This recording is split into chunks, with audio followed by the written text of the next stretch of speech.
ಕಿ ಜೈ ವಂದೇ ಮಾತರಂ ವಂದೇ ಮಾತರಂ. ಭಾರತಾಂಬೆಯ ಪದತಲಗಳಲ್ಲಿ ನಮಿಸುತ್ತಾ ಈ ಒಂದು ಶಾಲೆಯ ಮುಖ್ಯಸ್ಥರಾದಂತಹ ಪಾಟೀಲ್ ಸರ್ ಅವರಿಗೆ ನಮಿಸುತ್ತಾ ಹಾಗೂ ಈ ಒಂದು ಶಾಲೆಯ ಎಲ್ಲ ಗುರುವೃಂದಕ್ಕೂ ನಮಿಸುತ್ತಾ ಹಾಗೂ ಇಲ್ಲಿ ಸೇರಿರ್ತಕ್ಕಂತಹ ಎಲ್ಲ ನಮ್ಮ ಭಾರತದ ಭವಿಷ್ಯ ಆದಂತಹ ತಮ್ಮೆಲ್ಲರಿಗೂ ನಮಿಸುತ್ತಾ ಸರ್ ಹೇಳಿದ್ರು ಇವತ್ತು ವನಮಹೋತ್ಸವದ ಪ್ರಯುಕ್ತ ಅದರ ಜೊತೆಗೆ ನಮ್ಮ ಹಳ್ಳಿಯ ಸೊಗಡಿನ ಕಾರ್ಯಕ್ರಮವಾದಂತಹ ಗುಳ್ಳವನ ಹಬ್ಬ ಆಚರಣೆ ಮಾಡ್ತಕ್ಕಂಥದ್ದು ಈಗ ಆಷಾಢ ಮಾಸದಲ್ಲಿ.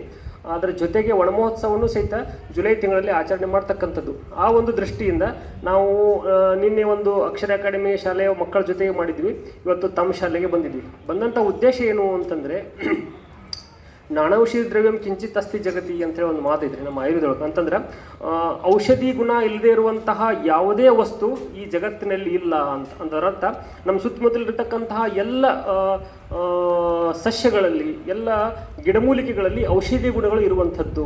ಅವುಗಳನ್ನು ನಾವು ರಕ್ಷಣೆ ಮಾಡಬೇಕಾಗಿದ್ದು ಇವತ್ತಿನ ಅತ್ಯಂತ ಅವಶ್ಯಕವಾದ ಕೆಲಸ ಆಗೈತಿ. ಯಾಕಪ್ಪ ಅಂತಂದ್ರೆ ಇಂಥ ಗಂಭೀರ ಕಾಯಿಲೆಗಳು ಬರಾಕತ್ತಾವ ಇವತ್ತು. ಕ್ಯಾನ್ಸರ್ ಆಗಿರ್ಬೋದು, ಸಕ್ಕರೆ ಕಾಯಿಲೆಗಳು ಆಗಿರ್ಬೋದು, ಥೈರಾಯ್ಡ್ ಸಮಸ್ಯೆ ಆಗಿರ್ಬೋದು, ಹಾರ್ಮೋನಲ್ ಇಂಬ್ಯಾಲೆನ್ಸ್ ಆಗಿರ್ಬೋದು, ಹಲವಾರು ನ್ಯೂರೋಲಾಜಿಕಲ್ ಡಿಫೆಕ್ಟ್ಸ್ ಆಗಿರ್ಬೋದು. ಎಷ್ಟೋ ಸಲ ಅದಕ್ಕೆ ಚಿಕಿತ್ಸೆನೂ ಕೊಡೋಕ್ಕಾಗೋದಿಲ್ಲ. ಮತ್ತು ಅದು ಏನಂತ ಕಂಡು ಹಿಡಿಬೇಕಾದ್ರೂ ಸಹಿತ ಲಕ್ಷಾಂತರ ರೂಪಾಯಿ ಖರ್ಚಾಗುವಂತಹ ಆರೋಗ್ಯ ಸಮಸ್ಯೆಗಳು ಇವತ್ತು ನಮಗೆ ಬರಾಕತ್ತಾವೆ.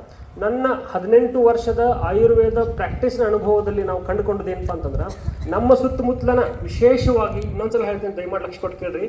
ವಿಶೇಷವಾಗಿ ಈ ನಮ್ಮ ಮಲ್ಲಯ್ಯನಗುಡ್ಡದ ಪರಿಸರ ಏನೈತಲ್ಲ, ನೀವಿರುವಂಥ ಪರಿಸರ ಅತ್ಯಂತ ಶ್ರೇಷ್ಠವಾದಂತಹ ಔಷಧಿ ಸಸ್ಯಗಳನ್ನು ತನ್ನ ಮಡಿಲಲ್ಲಿ ಇಟ್ಟುಕೊಂಡಿರ್ತಕ್ಕಂತಹ ಒಂದು ಸ್ಥಳ ಇದು. ಅದಕ್ಕೆ ಭಾಳಷ್ಟು ದಿವಸಗಳಿಂದ ಇಲ್ಲಿ ನಾವು ಬೆಳಗ್ಗೆ ವಾಕಿಂಗ್ ಬರುವಾಗ ಅನ್ಕೋತಾ ಇದ್ನಿ, ಇವುಗಳನ್ನೆಲ್ಲ ನಮ್ಮ ಮಕ್ಕಳಿಗೆ ಪರಿಚಯ ಮಾಡಿಕೊಟ್ರೆ ಇವುಗಳ ರಕ್ಷಣೆ ಆಕೈತಿ. ಆಮೇಲೆ ಅವರಿಗೂ ಪರಿಸರದ ಬಗ್ಗೆ ಹೆಚ್ಚು ಆಸಕ್ತಿ ಮೂಡುವಂಥದ್ದು, ಆಸಕ್ತಿ ಮೂಡಿದ್ರೆ ಅವರು ಪರಿಸರ ರಕ್ಷಣೆಯಲ್ಲಿ ಹೆಚ್ಚು ತೊಡಗಿಸಿಕೊಳ್ಳುವಂಥದ್ದು ಸಾಧ್ಯ ಐತಿ ಅನ್ನುವಂಥದ್ದು ನಾವು ವಿಚಾರ ಮಾಡಕತ್ತಿದ್ವಿ. ಅದಕ್ಕೆ ಸರ್ ಹೇಳಿದಂಗೆ ಹೋಸಲ ಅಂದಿದ್ದೀನಿ ನಾನು ಸರ್ಗೆ ಬಹುಶಃ ಸೆಪ್ಟೆಂಬರ್ ತಿಂಗಳದಾಗ, ಅವಾಗ ನಿಮ್ಮ ಎಕ್ಸಾಮ್ ಅದು ಇದ್ದು, ಹೀಗಾಗಿ ಅದು ಹೋಸಲ ಹೋಯ್ತು, ಮಿಸ್ ಆಯಿತು. ಈ ಸಲ ಅದನ್ನು ನಾವು ಮಾಡ್ತಾ ಇದ್ದೀವಿ. ಮೊಟ್ಟ ಮೊದಲಿಗೆ ಅವಕಾಶ ಕೊಟ್ಟಂತಹ ಒಂದು ಶಾಲೆಯ ಮುಖ್ಯಸ್ಥರು ಪಾಟೀಲ್ ಸರ್ಗೂ ಹಾಗೂ ಸಂಪರ್ಕ ಮಾಡಿದಂತಹ ವಸ್ತ್ರ ಸರ್ ಅವ್ರಿಗೂ ತುಂಬ ಧನ್ಯವಾದಗಳು ಹೇಳಲಿಕ್ಕೆ ಇಚ್ಛೆ ಪಡ್ತಾ ಇದ್ದೀನಿ. ಅದಕ್ಕೆ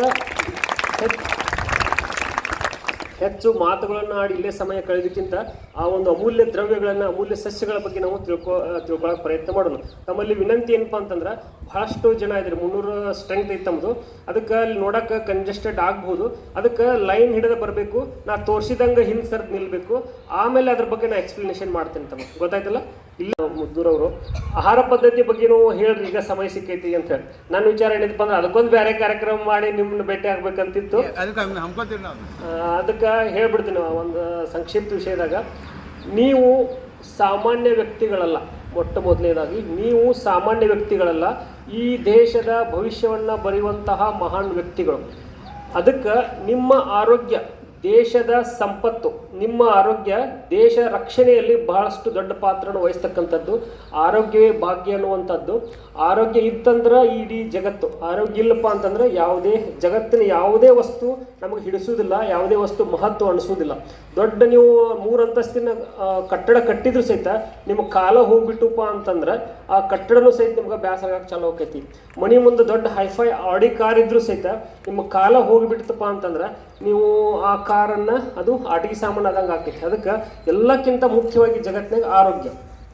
ಆದರೆ ಇತ್ತೀಚಿನ ದಿನದಲ್ಲಿ ಏನಾಗೈತಪ್ಪ ಅಂತಂದ್ರೆ ಆರೋಗ್ಯವನ್ನು ನಾವು ಎಲ್ಲಿ ಹುಡುಕಾಕತ್ತೀವಿಪ್ಪ ಅಂತಂದ್ರೆ ಆಸ್ಪತ್ರೆ ಹುಡುಕಾಕತ್ತೀವಿ. ಏನಾದ್ರು ಸ್ವಲ್ಪ ತೊಂದರೆ ಆಯ್ತಪ್ಪ ಅಂದ್ರೆ ಆಸ್ಪತ್ರೆಗೆ ಹೋಗ್ತೀವಿ. ಯಾವಾಗೂ ನಾವು ಆರೋಗ್ಯ ಯಾಕೆ ಕೆಟ್ಟೈತಿ ಅನ್ನುವಂಥದ್ರ ಬಗ್ಗೆ ವಿಚಾರ ಮಾಡುವುದಿಲ್ಲ.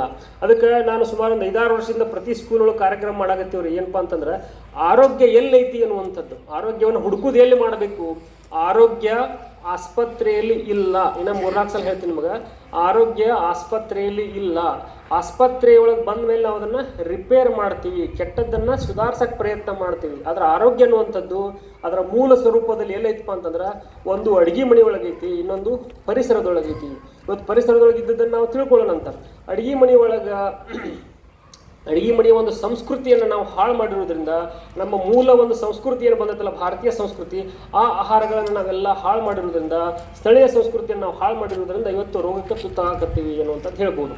ಇನ್ನೊಂದು ಏನಪ್ಪ ಅಂತಂದ್ರೆ ಆಹಾರ ಬಹಳಷ್ಟು ಮುಖ್ಯ. ಅದ ಆರೋಗ್ಯಕ್ಕೂ ಮೂಲ ಕಾರಣ. ಆರೋಗ್ಯ ಅಂತಂದ್ರೇನು?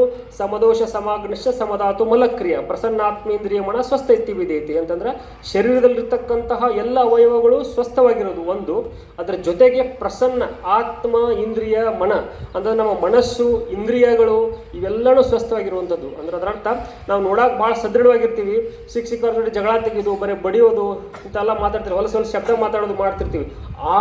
ಹಂಗೆ ಮಾತಾಡೋರು ಸಹಿತ ಅವರು ಪೇಷಂಟ್ ಅಂದಂಗನ, ಅವರು ರೋಗಿಷ್ಠ ಅಂದಂಗನ, ಅವರು ಆರೋಗ್ಯದ ಮಟ್ಟ ಕಡಿಮೆ ಐತೆ ಅಂದಂಗನ. ಅದಕ್ಕೆ ಯಾರು ಮಾನಸಿಕವಾಗಿ ಸದೃಢ ಇರುವುದಿಲ್ಲ, ಯಾರು ಮಾನಸಿಕವಾಗಿ ಶಾಂತ ಸ್ವಭಾವದವರಾಗಿರುವುದಿಲ್ಲ, ಅದು ಸಹಿತ ಒಂದು ಮಾನಸಿಕ ಕಾಯಿಲೆ ಅಂತ ಹೇಳಿ ಒಂದು ಪರಿಗಣನೆ ಆಗ್ತೈತಿ. ಅದಕ್ಕೆ ಎಲ್ಲ ದೃಷ್ಟಿಕೋನದಿಂದ ಆರೋಗ್ಯವನ್ನು ರಕ್ಷಣೆ ಮಾಡಿಕೊಳ್ಳುವಲ್ಲಿ ಆಹಾರ ಭಾಳಷ್ಟು ಪ್ರಮುಖ ಪಾತ್ರ ವಹಿಸ್ತೈತಿ. ಯಾವ ಆಹಾರ ತಿನ್ಬೇಕನ್ನುವಂಥದ್ದು ಎಷ್ಟು ಮುಖ್ಯ ಐತಲ್ಲ, ಯಾವಾಗ ತಿನ್ಬೇಕನ್ನುವಂಥದ್ದು ಅದು ಭಾಳಷ್ಟು ಮುಖ್ಯ ಐತಿ. ಅನ್ನಂ ಪಚತಿ ಶೀಕಿ ದೋಷನ್ ಆಹಾರ ವರ್ಜಿತಂ ದೋಷಕ್ಷಯ ಧಾತುಕ್ಷಯ ಪ್ರಾಣಾನ್ ಅಂತ ಭಾಳ ಮುಖ್ಯವಾಗೈತಿ. ನಿಮ್ಗೆ ಈಗ ನಿಮ್ಮ ಸಂಬಂಧ ಮಾಡಿದ ಶ್ಲೋಕ ಇದೆ. ಅನ್ನಂ ಪಚತಿ ಶೀಕಿ, ಅನ್ನವನ್ನು ಅಗ್ನಿ ಜಾಟ್ರ ಅಗ್ನಿ ಪಚನ ಮಾಡ್ತೈತಿ. ಅನ್ನ ಇರಲಾರಂತಹ ಸಮಯದಲ್ಲಿ ಅದೇನು ಮಾಡ್ತೈತಿ, ನಮ್ಮ ಶರೀರದ ಅವಯವಗಳನ್ನು ಪಚನ ಮಾಡೋಕ್ಕೆ ಸ್ಟಾರ್ಟ್ ಮಾಡ್ತೈತಿ.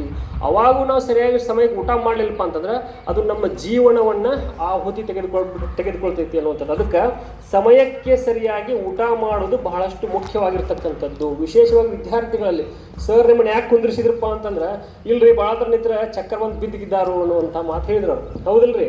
ಈ ವಯಸ್ಸು ನಿಮಗೆ ಬೀಳು ವಯಸ್ಸಲ್ಲ, ಭಾಳಷ್ಟು ಸ್ಟ್ರಾಂಗ್ ಆಗಿರ್ಬೇಕು ನೀವು. ಯಾಕೆ ಅವ್ರು ಆ ಮಾತು ಹೇಳಿದ್ರಪ್ಪ ಅಂತಂದ್ರೆ, ಬಹಳಷ್ಟು ವಿದ್ಯಾರ್ಥಿಗಳು ಬೆಳಗ್ಗೆ ಬರುವಾಗ ಉಪಹಾರ ಮಾಡಾಕ ಹಂಗೆ ಬಂದುಬಿಡ್ತೀರಿ, ಖಾಲಿ ಹೊಟ್ಟೆಗೆ ಬಂದುಬಿಡ್ತೀರಿ.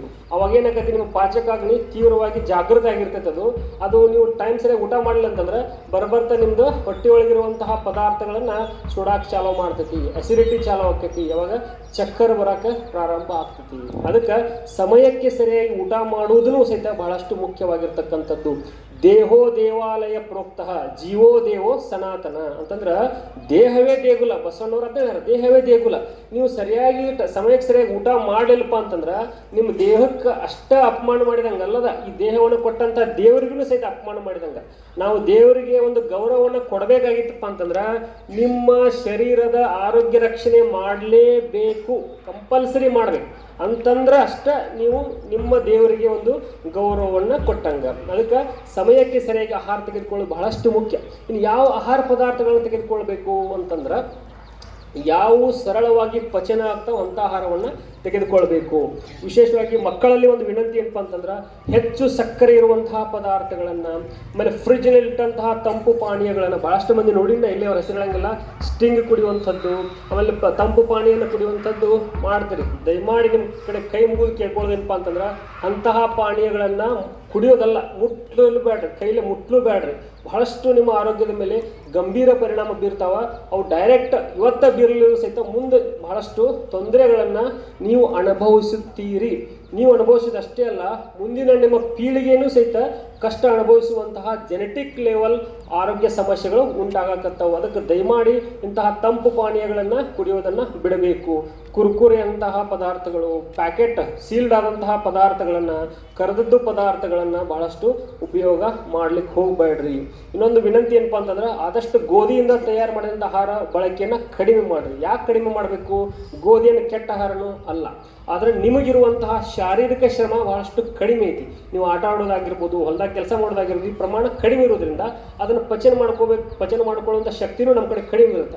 ಆದಷ್ಟು ಗೋಧಿ ಉಪಯೋಗ ಕಡಿಮೆ ಮಾಡಿರಿ. ನಮ್ಮ ಸ್ಥಳೀಯ ಆಹಾರ ಅತ್ಯಂತ ಅದ್ಭುತವಾದಂಥ ಆಹಾರಪ್ಪ ಅಂತಂದರೆ ಜೋಳದಿಂದ ಮಾಡಿದಂಥ ಆಹಾರ ಪದಾರ್ಥಗಳನ್ನ ಹೆಚ್ಚು ಉಪಯೋಗ ಮಾಡಿರಿ. ಆದಷ್ಟು ತರಕಾರಿಗಳನ್ನು, ತಪ್ಪಲು ಪಲ್ಯಗಳನ್ನು ಹೆಚ್ಚು ಉಪಯೋಗ ಮಾಡಿರಿ. ಭಾಳಷ್ಟು ರೈತರ ಮನೆಯಿಂದ ಬಂದವರಾಗಿರ್ತೀರಿ. ಇಲ್ಲಿ ಆದಷ್ಟು ನಿಮ್ಮ ಹೊಲಗಳಿಗೆ ಕೀಟನಾಶಕಗಳನ್ನು, ಕಳೆನಾಶಕಗಳನ್ನು ಉಪಯೋಗ ಮಾಡೋದನ್ನು ಕಡಿಮೆ ಮಾಡಿರಿ. ನಿಮ್ಮ ಭವಿಷ್ಯಕ್ಕೋಸ್ಕರ ಅವೆಲ್ಲ ನಿಲ್ಲಬೇಕು. ಒಮ್ಮೆ ನಿಲ್ಲಕ್ಕಾಗಲಿದ್ರು ಸಹಿತ ಕ್ರಮೇಣ ಅವುಗಳ ಉಪಯೋಗಗಳನ್ನ ಕಡಿಮೆ ಮಾಡಬೇಕು. ಯಾಕಪ್ಪ ಅಂತಂದರೆ ನಾವು ಭೂಮಿಗೆ ಹೊಡೆದಂತಹ ಪ್ರತಿಯೊಂದು ವಿಷ ಅಷ್ಟೇ ರೂಪದಲ್ಲಿ ಅಥವಾ ಅದರ ಡಬಲ್ ಆಗಿ ಮತ್ತೆ ನಮ್ಮ ಶರೀರವನ್ನು ಸೇರ್ತೈತಿ, ನಮಗೆ ಭಯಂಕರ ಕಾಯಿಲೆಗಳನ್ನು ತಂದು ಬಿಡ್ತೈತಿ. ಇನ್ನೊಂದು ಮಾತು ಹೇಳಿ ಮುಗಿಸ್ತೀನಿ ನಾನು. 2026 ಅಂದರೆ ಮುಂದಿನ ವರ್ಷದಿಂದ ಪ್ರತಿ ಲಕ್ಷ ಕ್ಯಾನ್ಸರ್ ಕೇಸ್ಗಳು. ಯಾಕಪ್ಪ ಅಂತಂದ್ರೆ ನಾವು ತಿನ್ನುವಂಥ ಪ್ರತಿಯೊಂದು ಆಹಾರ ವಿಷ ಆಗೋಕತ್ತೈತಿ. ಅದಕ್ಕೆ ಅದನ್ನು ತಪ್ಪಿಸಬೇಕು. ನಾವು ಹೊಲಗಳಿಗೆ ಕೀಟನಾಶಕಗಳನ್ನ ಕಳೆನಾಶಕಗಳನ್ನ ಉಪಯೋಗ ಮಾಡುವಂಥ ಪ್ರಮಾಣವನ್ನು ಕಡಿಮೆ ಮಾಡಬೇಕು. ಪರಿಸರದಲ್ಲಿರ್ತಕ್ಕಂಥ ಎಲ್ಲ ಸಸ್ಯಗಳಿಗೆ ಅವರದೇ ಆದಂಥ ಒಂದು ಮಹತ್ವ ಇರ್ತೈತಿ. ಅದನ್ನು ತಿಳಿದುಕೊಂಡು ಎಲ್ಲವನ್ನು ರಕ್ಷಣೆ ಮಾಡುವಂಥ ನಾವು ಹೆಜ್ಜೆ ಹಾಕಬೇಕು. ಅದನ್ನು ಇವತ್ತಿಂದ ಪ್ರಾರಂಭ ಮಾಡೋಣ ಅಂತ ಹೇಳ್ತಾ ಇಲ್ಲಿ ಮಾತಾಡಲಿಕ್ಕೆ ಅವಕಾಶ ಕೊಟ್ಟಂತಹ ಶಾಲೆಯ ಮುಖ್ಯಸ್ಥರಿಗೂ ಹಾಗೂ ಆಡಳಿತ ಮಂಡಳಿಯವರಿಗೂ ವಂದನೆಗಳು ಹೇಳುತ್ತಾ, ನಮ್ಮ ಮುಖ್ಯ ಉದ್ದೇಶ ಇವತ್ತು ಫೀಲ್ಡ್ನಾಗ ಅಡ್ಡಾಡೋದೈತಿ. ಅದಕ್ಕೆ ಅಲ್ಲಿ ಹೆಚ್ಚು ಸಮಯವನ್ನು ಕಳೆಯೋಣ ಅಂತ ಹೇಳ್ತಾ ನಾವೆಲ್ಲರಿಗೂ ಈಗ ಅಲ್ಲಿ ಹೋಗೋಣ. ಧನ್ಯವಾದ. ಗಿಡ 4 ಇಲ್ಲಿ ಬೂಟಿರ್ತಾವ. ಇದರ ಹೆಸರು ಹರಿದ ಹಚ್ಚ ಅಂತೇಳಿ. ಇದನ್ನ ಕಿತ್ತು ನೀವು ವಾಪಸ್ ಹಚ್ಚಿದ್ರೆ ಹತ್ತದ. ಭಾಳ ಇಂಪಾರ್ಟೆಂಟ್. ಹಳ್ಳ್ಯಾಗ ಎಲ್ಲ ಮುರಿದ್ರೆ ಅದು ಒಂದು ಪೌಡರ್ ಕೊಡ್ತಿರ್ತಾರಲ್ಲ, ಆಡಿನ ಹಾಲೇ ಮಿಕ್ಸ್ ಮಾಡಿ ಕೊಡ್ತಿರ್ತಾರ ಅಂತ ಕೇಳಿರಿ? ಯಾರ ಕೇಳಿರಿ? ಹಳ್ಳ್ಯಾಗ ಕೊಡ್ತಿರ್ತಾರ. ಕಾಲದ ಮುರಿದ್ರೆ ಎಲ್ಲ ಮುರಿದ್ರೆ ಅದು ಕೊಡ್ತಿರ್ತಾರೆ ನೋಡಿರಿ. ಇದೇ ಔಷಧ ಹರಿದ ಹಚ್ಚ ಅಂತೇಳಿ. ಇದನ್ನ ಕಿತ್ಕೊಂಬಂದು ಪೌಡರ್ ಮಾಡಿ ಇಟ್ಟಿರ್ತಾರ. ಇದನ್ನ ಹಾಕಿ ಕೊಡ್ತಾರೆ. ಇನ್ನೊಂದು ಏನಪ್ಪ ಅಂತಂದ್ರೆ ಅಸಡ್ಡೆಯಿಂದ ಇದನ್ನು ಕಿತ್ಕೊಂಡಾಗ ಔಷಧಿ ಮಾಡಿದ್ರೆ ಆಗೋದಿಲ್ಲ ನಮ್ಮ ಆಯುರ್ವೇದೊಳಗೆ. ಅದಕ್ಕೆ ಕೊಡಬೇಕಾದಂತಹ ಗೌರವವನ್ನು ಕೊಡಬೇಕು, ಪೂಜೆ ಮಾಡಬೇಕು ಬ್ರಾಹ್ಮಿ ಮುಹೂರ್ತ. ಅವಾಗ ತೊಗೊಂಡು ಹೋದ್ರೆ ಅದು ರಿಸಲ್ಟ್ ಕೊಡ್ತದೆ ಅಂತ ಹೇಳಿ ನಮ್ಮ ಶಾಸ್ತ್ರದಾಗ. ಮಕ್ಕಳು ನಮ್ಮ ದೇಶದ ಸಂಪತ್ತು, ಪ್ರಕೃತಿಯೂ ಸಹಿತ ನಮ್ಮ ದೇಶದ ಸಂಪತ್ತು. ಈ ಎರಡೂ ಸಂಪತ್ತುಗಳನ್ನು ಮುಖಾಮುಖಿ ಮಾಡುವುದರ ಮುಖಾಂತರ ನಮ್ಮ ದೇಶದ ಭವಿಷ್ಯವನ್ನು ಉಜ್ವಲ ಮಾಡುವಂಥ ಒಂದು ಸಂಕಲ್ಪದೊಂದಿಗೆ ಈ ನಮ್ಮ ವನಮಹೋತ್ಸವ ಕಾರ್ಯಕ್ರಮ, ನಮ್ಮ ಹಳ್ಳಿಯ ಸೊಗಡಿನ ಗುಳ್ಳವನ ಹಬ್ಬದ ಕಾರ್ಯಕ್ರಮ, ಮಕ್ಕಳಲ್ಲಿ ಪ್ರಕೃತಿಯ ಬಗ್ಗೆ ಜಾಗೃತಿ ಮೂಡುವಂತಾಗಿ ಪ್ರಕೃತಿಯ ರಕ್ಷಣೆಯಾಗಲಿ ಎಂಬುದಷ್ಟೇ ನಮ್ಮ ಆಶಯವಾಗಿದೆ. ಇದು ಸಹಿತ ಭಾರತ ಮಾತೆಗೆ ನಾವೆಲ್ಲರೂ ಸಲ್ಲಿಸುವ ಸೇವೆಯಾಗಿದೆ. ಮಕ್ಕಳ ಸಾಹಿತ್ಯ ಪರಿಷತ್ತು ಲೋಕಾಪುರ ಘಟಕದಿಂದ ಮಕ್ಕಳಲ್ಲಿ ಜಾಗೃತಿ ಮೂಡಿಸುವಂತಹ, ಪರಿಸರ ಬಗ್ಗೆ ಜಾಗೃತಿ ಮೂಡಿಸುವಂತಹ ವಿನೂತನ ಕಾರ್ಯಕ್ರಮ ಇದಾಗಿದೆ.